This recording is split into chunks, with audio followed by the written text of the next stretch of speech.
Puțini știu asta, dar Egiptul antic ascunde unele dintre cele mai mari mistere din istoria omenirii. Se spune că piramidele au fost aliniate perfect cu stelele din centura lui Orion, cu o precizie pe care nici tehnologia modernă nu o poate replica ușor. Iar în interiorul lor s-au găsit camere sigilate cu aer care n-a mai fost respirat de peste 4000 de ani. Dar iată ceva și mai ciudat. În unele picturi din temple apar obiecte care seamănă izbitor cu elicoptere, avioane și chiar submarine. Cum e posibil dacă vorbim de o civilizație de acum 5000 de ani? Iar în papirusurile antice, egiptenii descriau ființe coborâte din cer, care i-au învățat cum să construiască și cum să vorbească cu zeii.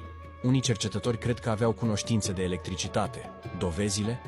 Desenele cu ceea ce pare a fi un bec uriaș conectat la un generator primitiv. Egiptul antic nu e doar istorie. E o enigmă care, chiar și după mii de ani, refuză să fie dezlegată.